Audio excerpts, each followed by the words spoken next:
Answer आपका रहेगा option A यानी कि प्रकंपन।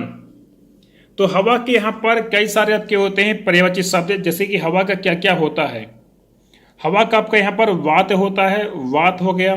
हवा का यहाँ पर आपका समीरण भी होता है, ये भी आपके एग्जाम में कई बार पूछा गया है, समीरण। इसके अलावा और भी कई सारे होते हैं, वायु होता है, अनिल होता है, ये सारे आपके हवा के पर्यायवाची शब्द आपके होते हैं। आंसर यहाँ पर आपका ऑप्शन नंबर ए हो जाएगा। बाकी अगर यहाँ पर हम बात करेंगे, जैसे आपको लिखा चंचला, तो चंचला किसका होता है? चंचला होता है बिजली का। यहाँ पर लिखा सुधा, ये किसका होता है? ये आपका होता है अमृत का। और यहाँ पर आपका लिखा है सुरभि, तो सुरभि आपका होता है कामधेनु का। इन सभी बातों को यहाँ पर आपको ध्यान में रखना है। ये आपका है क्वेश्चन नंबर पहला। आगे यहाँ पर हम बात करेंगे नंबर दूसरा क्वेश्चन, अधोलिखित में कौन एक घर का पर्यायवाची शब्द है? आंसर आपका रहेगा अयन। घर के कई सारे आपके पर्यायवाची शब्द यहाँ पर होते हैं। जैसे घर का क्या क्या होता है? घर का होता है गृह, घर का क्या होता है? गृह हो गया, ठीक है। इसके अलावा आपका सदन होता है घर का, सदन। गेह होता है गेह, निकेतन होता है, मंदिर होता है, अयन, आयतन, आलय, ये सारे आपके घर के पर्यायवाची शब्द होते हैं। आंसर आपका ऑप्शन नंबर ए हो जाएगा। नंबर 3 की बात करेंगे, हवा का पर्यायवाची शब्द इन सभी में से क्या रहेगा? बहुत ही बढ़िया क्वेश्चन, पेपर के लिए कई बार पूछा गया है। आंसर रहेगा ऑप्शन नंबर ए यानी कि अनिल। नंबर 4 की बात करेंगे, कौन सा शब्द नेत्र का पर्यायवाची है? किसका? नेत्र का। आंसर रहेगा ऑप्शन नंबर ए यानी कि अक्ष। यह आपका नेत्र का पर्यायवाची शब्द यहाँ पर आपका हो जाएगा। बाकी इसके अलावा नेत्र के और भी कई सारे होते हैं पर्यायवाची शब्द, जैसे कि नेत्र का और क्या क्या होता है? नेत्र का नयन हो गया, नजर हो गया, लोचन हो गया, चक्षु हो गया, ठीक है, अक्ष हो गया, ये भी आपके नेत्र के पर्यायवाची शब्द होते हैं। इसको यहाँ पर आपको ध्यान में रखना है। क्वेश्चन नंबर 5 आपका दिया गया 5, हाथी का पर्यायवाची शब्द क्या होगा? आपको यहाँ पर ये बताना, किसका? हाथी का। आंसर ए रहेगा, आपका बी रहेगा, सी या डी। तो इसका होगा गयंद। ऑप्शन बी आपका रहेगा गयंद। बाकी हाथी के और भी आपके यहाँ पर होते हैं पर्यायवाची शब्द, जैसे कि हाथी का क्या क्या होता है? हाथी का यहाँ पर दंती होता है, दंती हो गया, ये भी आपका हाथी का होता है। हाथी का आपका कुंजर भी होता है, कुंजर भी आपका हाथी का पर्यायवाची शब्द होता है। हाथी का आपका वितुंड भी होता है, गयंद हो गया, सिंधुर हो गया, मतंग, ठीक है, ये सारे आपके हाथी के पर्यायवाची शब्द यहाँ पर होते हैं। अब यहाँ पर आपका लिखा है ऑप्शन नंबर ए, सी और डी, ये किसके होते हैं? ये आपका होता है घोड़ा का। किसका होता है? ये आपका होता है घोड़ा का। तो इस बात को यहाँ पर आपको ध्यान में। क्वेश्चन नंबर आपका दिया गया यहाँ पर 6, इसमें क्या बोला गया है? इंद्र का पर्यायवाची शब्द नहीं है। इंद्र का कौन सा नहीं होता, आपको ये बताना है। आंसर है गड्डी यानी कि गणाधिप, ये आपका इंद्र का नहीं होता। बाकी पुरंदर, शक्र, ठीक है, इसके अलावा आपका मघवा, देवराज, देवेश, देवेंद्र, विडौला, सुरपति, ये सारे आपके इंद्र के पर्यायवाची शब्द होते हैं, ठीक है। नंबर 7 पे आते हैं, शिव का क्या होता है पर्यायवाची शब्द? किसका? शिव का। तो 4 आंसर आपके सामने यहाँ पर दिया गया है। आंसर ए रहेगा आपका मदन, मन, मथ, मदनार या कंदर्प। ये प्रश्न आपका बहुत महत्वपूर्ण है और बहुत सारे पेपर में कई बार पूछा गया है। आंसर इसका रहेगा ऑप्शन नंबर सी यानी कि मदनार। ये बिल्कुल एकदम अच्छा क्वेश्चन है, पेपर के लिए कई बार आ चुका है।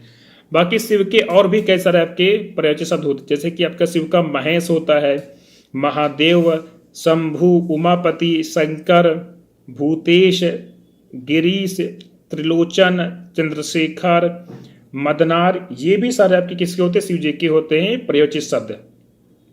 इसके अलावा अगर यहाँ पर हम बात करेंगे, आपका लिखा मदन, मनमत और कंदर्प, ये किसके होते हैं? ए और बी और डी, ये सारे किसके होते हैं? ये सारे आपके होते हैं कामदेव के।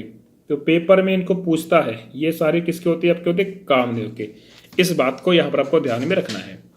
नंबर 8 पर आएंगे, शंकर का पर्यायवाची शब्द इन सभी में से कौन सा नहीं है? आंसर ए रहेगा आपका, बी रहेगा, सी रहेगा या आपका डी रहेगा। तो इसका सिंपल सा आंसर आपका रहेगा डी यानी कि शशधर। शशधर किसका होता है? तो ये होता है चंद्रमा का। ये किसका होता है? ये होता है चंद्रमा का। बाकी सारे आपके यहाँ पर हो जाएंगे किसके? शंकर जी के हो जाएंगे, ठीक है। ये काफी आपके एक महत्वपूर्ण क्वेश्चन आपका पेपर के लिए यहाँ पर बन जाएगा, ठीक है। नंबर 9 की हम बात करेंगे, लक्ष्मी का पर्याय है। लक्ष्मी का पर्यायवाची शब्द क्या होता है? देवपगा, सुरसरी, सिंधुजा और या जानवी। तो लक्ष्मी जी की बात करेंगे, आंसर इसका रहेगा यानी कि सिंधुजा। ये बिल्कुल आपका एकदम सही रहेगा। बाकी सारे अगर हम बात करेंगे, देवपगा ये गंगा का होगा, सुरसरी भी आपका गंगा का होगा, जानवी भी आपका गंगा का यहाँ पर हो जाएगा। क्वेश्चन नंबर आपका यहाँ पर दिया गया, अगला क्वेश्चन नंबर आपका दिया गया 10। निम्नलिखित में से कौन सा शब्द पर्वत का पर्यायवाची शब्द है? किसका? पर्वत का। तो आंसर आपका यहाँ पर रहेगा तुंग। ये किसका होता है आपका? ये पर्वत का होता है। पर्वत के और भी कई सारे होते हैं पर्वत का, तुंग हो गया, गिरी हो गया, भूधर हो गया, अचल, शैल, नग, पहाड़, ये सारे आपके पर्वत के होते हैं पर्यायवाची शब्द। बाकी अगर यहाँ पर हम बात करेंगे, जैसे आपका लिखा हुआ है यहाँ पर कुंजर, कुंजर, कर और मतंग, ये किसके होते हैं? ये तीर के तीनों आपके किसके हो जाएंगे? हाथी हो जाएंगे। तो इस बात को यहाँ पर आपको ध्यान में रखना है। नंबर 11 की हम बात करेंगे, जिसकी ग्रीवा सुंदर हो उसके लिए एक शब्द का क्या प्रयोग होता है? जिसकी ग्रीवा सुंदर हो, सुलोचन, सुग्रीव, सुनयन। आंसर ए रहेगा आपका, बी रहेगा, सी रहेगा, डी रहेगा। ये प्रश्न काफी आपका महत्वपूर्ण है। आंसर रहेगा इसका सुग्रीव। आगे यहाँ पर हम बात करेंगे, किसी छोटे से छोटे काम में त्रुटि खोजना यानी कि ढूंढना। तो अगर कोई किसी छोटे से छोटे काम में त्रुटि ढूंढे, खोजे, तो वहां पर उसके लिए एक शब्द का क्या प्रयोग किया जाता है? आंसर यहां पर आपका रहेगा इसका ऑप्शन नंबर सी, यानी कि छिंद्रान्वेषी। एक बात यहां पर आपको ध्यान में रखना है, किसी छोटे से छोटे काम में त्रुटि ढूंढना के लिए शब्द जो एक प्रयोग करते हैं, तो इसका आंसर रहेगा सी, यानी कि छिंद्रान्वेषी। इसके अलावा किसी विषय या वस्तु पर आलोचना करने वाला, उसको हम लोग आलोचक कहते हैं। ईर्षालु की बात करेंगे तो किसी से ईर्षा रखने वाला आपका ईर्षालु होता है। और अज्ञानी की बात करेंगे तो जो कुछ नहीं जानता है उससे हम लोग बोलते हैं अज्ञानी। तो इन बातों को यहाँ पर आपको ध्यान में रखना है। एग्जाम में ये सभी क्वेश्चंस बार बार आपके पूछे जाते हैं। नंबर 12 क्वेश्चन आपको हो चुका है। नंबर 13 पर आते हैं। क्वेश्चन नंबर आपका है 13, जो किसी अन्य व्यक्ति के स्थान पर कार्यरत हो उसके लिए एक शब्द का क्या प्रयोग करेंगे, आपको ये बताना है। तो आंसर इसका रहेगा ऑप्शन ए रहेगा, आपका बी रहेगा, सी रहेगा या आपका डी रहेगा, यानी कि स्थानापन्न बोलेंगे। तो जो किसी अन्य व्यक्ति के स्थान पर कार्यरत हो उसके लिए बोलते हैं स्थानापन्न कहते हैं। इस बात को यहां पर आपको ध्यान में रखना है। नंबर 14 की बात करेंगे, जिसे वेतन ना मिलता हो उसके लिए एक शब्द हम क्या प्रयोग करते हैं। चार आंसर आपके सामने यहां पर दिया गया है, उसे बोलेंगे अवैतनिक, option number C. Question number आपका 15, जो आधी अवधि तक काम करता है दिए गए समूह के लिए एक आपका उचित शब्द क्या रहेगा। आंसर ए रहेगा आपका, बी रहेगा, सी रहेगा या आपका ऑप्शन नंबर डी रहेगा। आंसर रहेगा सी, यानी कि अर्धकालिक। आगे बात करें, क्वेश्चन नंबर आपका 16 है, जो कुछ समय के लिए नियुक्त किया गया हो उसके लिए एक सही शब्द का क्या चयन यहां पर करोगे। अंशकालिक, अर्धकालिक, पूर्णकालिक या समकालिक। आंसर रहेगा आपका अंशकालिक। एक बात यहां पर आपको ध्यान में रखनी है, जो कुछ समय के लिए नियुक्त किया गया है उसे हम लोग बोलते हैं अंशकालिक। जो आधी अवधि तक काम करता है उसे बोलते हैं अर्धकालिक। और जो पूरा समय काम करता है उसे बोलते हैं पूर्णकालिक। और जो उसी समय में हो उसे बोलते हैं समकालिक। क्वेश्चन नंबर आपका है 17, जो उस पद पर होने के कारण किसी कार्य में रत हो उसके लिए एक शब्द का क्या प्रयोग किया जाएगा। तो आंसर इसका रहेगा यानी कि पदेन। तो जो उस पद पर रहने के कारण किसी कार्य में रत हो उसे हम बोलते हैं पदेन बोलते हैं। क्वेश्चन नंबर आपका यहाँ पर 18 है, जहां आबादी ना हो वाक्य के लिए सही शब्द क्या रहेगा।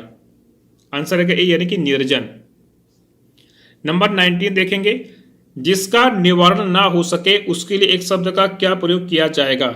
जिसका निवारण ना हो सके। चार आंसर आपके सामने यहाँ पर दिया गया है। आंसर ए रहेगा, आपका बी रहेगा, सी रहेगा या आंसर नंबर आपका डी रहेगा। तो आंसर रहेगा डी, यानी कि अनिवार्य। नंबर 20 की बात करेंगे, यह क्वेश्चन भी काफी आपका महत्वपूर्ण है। आंसर इसका क्या रहेगा। ऑप्शन ए आपका है कि जिसका निर्णय हो चुका है। आंसर बी आपका है कि जिसका निर्णय ना हो चुका हो। सी है निर्णय के रूप में होने वाला। डी है जो बताने योग्य ना हो। तो यहां पर हम बात करेंगे, जो आंसर आपका रहेगा ऑप्शन बी, यानी कि जिसका निर्णय ना हो चुका हो। नंबर 21 की हम लोग बात करेंगे। क्वेश्चन यहाँ पर आपका रहेगा, वाक्यों को यहाँ पर आपको शुद्ध करना है। वाक्य को शुद्ध करके बताना कि कौन सा वाक्य सही है और कौन सा आपका गलत है। 4 आंसर यहाँ पर आपके सामने दिया गया है। यहाँ गन्ने का ताजा रस बिकता है, यहाँ ताजे गन्ने का रस बिकता है, ताजा गन्ने का रस यहाँ बिकता है और ताजी गन्ने की रस यहाँ बिकती है। आंसर रहेगा ऑप्शन ए कि यहाँ गन्ने का ताजा रस बिकता है। ऑप्शन ए आपका बिल्कुल सही रहेगा। क्वेश्चन नंबर आपका है 22। शेर को देखकर उसका होश उड़ गया, आपको शुद्ध रूप बताना है। तो यहां पर देखेंगे सभी ऑप्शन को, तो आपका जो आंसर रहेगा डी रहेगा कि शेर को देखकर उसके होश उड़ गए। एक बात को यहां पर आपको ध्यान में रखना है, दर्शन, समाचार, होश, भाग्य, आंसू, ये हमेशा आपके बहुवचन में आते हैं, तो इसलिए इसका आंसर आपका ऑप्शन नंबर डी रहेगा। नंबर 23 हम देखेंगे, यहां पर शुद्ध वाक्य यहां पर आपको पहचानना है। आंसर ए सही रहेगा, आपका बी रहेगा, आपका सी रहेगा या आपका डी रहेगा। इन सभी ऑप्शन के आधार पर कौन सा आपका बिल्कुल शुद्ध शब्द है, तो रहेगा डी, यानी कि अग्नि प्रज्वलित हो रही है, आपका बिल्कुल सही है। बाकी में गलती है, जैसे कि आंसर ए लिखा है, यह आपका अहल्या होता है। कैसे लिखेंगे? अहल्या, हम लोग इसको इस तरीके से लिखेंगे, ठीक है। बी में गलती है, यह आपका होता निरपराध होता है। यहाँ पर जो धा में जो मात्रा है बड़ी ई की, वो आपका बिल्कुल भी नहीं रहेगा। अंगद रावण संवाद, ये गलत है। इसको हम लोग कैसे लिखेंगे? संवाद हम लोग ऐसे लिखते हैं, संवाद, इस तरीके से लिखते हैं संवाद। तो यहां पर ये गलतियां हैं जो कि हमने आपको बता दी है। नंबर 24 क्वेश्चन देखेंगे। आपको यहां पर शुद्ध वाक्य को पहचानना है। इन सभी ऑप्शन में कौन सा वाक्य आपका बिल्कुल एकदम सही है, तो आंसर आपका ए रहेगा, आपका बी रहेगा, सी रहेगा या आपका डी रहेगा। इन सभी ऑप्शन के आधार पर बात करेंगे तो यह आंखों देखी घटना है। इसका आंसर आपका ऑप्शन नंबर बी हो जाएगा। बाकी में क्या है? गलतियां हैं। 25 की हम बात करेंगे। यहां पर क्या है कि वाक्य आपको शुद्ध बताना है, कौन सा इन चारों में से सही आपका वाक्य है। दही खट्टी है, दही खट्टा है, दही खटास है, दही खटाई है। आंसर रहेगा बी, यानी कि दही खट्टा है, ये बिल्कुल आपका शुद्ध वाक्य है। नंबर 26 की हम लोग बात करेंगे। यहां पर क्या है कि निम्नलिखित वाक्य शब्दों में से वर्तने की दृष्टि से आपको बताना है कि कौन सा अशुद्ध है। ऑप्शन ए, बी, सी या ऑप्शन नंबर डी।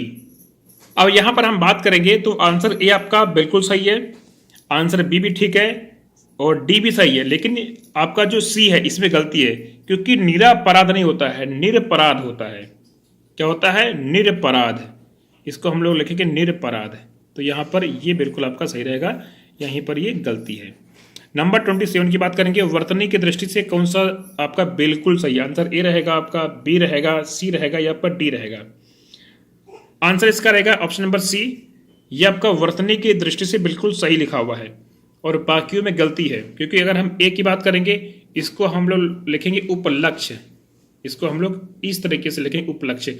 कुशासन की बात करेंगे तो कुशासन कैसे लिखते हैं? यहां पर आपका कु हो गया और ये शाह हो गया, बाकी फिर इसमें आपका ये वाला शाह आ जाएगा, ये वाला शाह, ठीक है, कुशासन। तो इस तरीके से यहाँ पर हम इसको लिखेंगे कुशासन को, ठीक है। इसको यहाँ पर लिखेंगे कुशासन, कुशासन ऐसे लिखेंगे, ठीक है। बाकी दीपिका आपको पता है, दा में जो है मात्रा बड़ी ई की रहेगी, ठीक है। आगे हम लोग बढ़ेंगे। क्वेश्चन नंबर आपका दिया गया है अगला 26 हो गया, 27 और 28 पर आते हैं। नंबर 28, वर्तनी की दृष्टि से कौन सा शब्द यहां पर बिल्कुल सही है? आंसर इसका रहेगा यानी कि अनुग्रहित, बी आंसर आपका बिल्कुल सही रहेगा। 29 की हम लोग बात करेंगे। वर्तनी की दृष्टि से कौन सा आपका बिल्कुल सही है? आंसर ए रहेगा, आपका बी रहेगा, सी रहेगा या आपका डी रहेगा। ये प्रश्न काफी महत्वपूर्ण है और कई सारी परीक्षाओं में ये बार बार पूछा गया है। तो रचयिता आपका बिल्कुल सही है। बाकी गलती जैसे कि आपका बी है, इसमें आपका क्या रहेगा? इसको हम लिखेंगे अनुग्रहित, ये आपका री रहेगा, इस तरीके से लिखेंगे अनुग्रहित, ठीक है। और ये आहार है, इसको हम लोग आहार लिखते हैं, इस तरीके से इसको लिखेंगे यहाँ पर, ठीक है। इस बात को आपको ध्यान में रखना है। तो ये थे टोटल आपका 29 क्वेश्चन।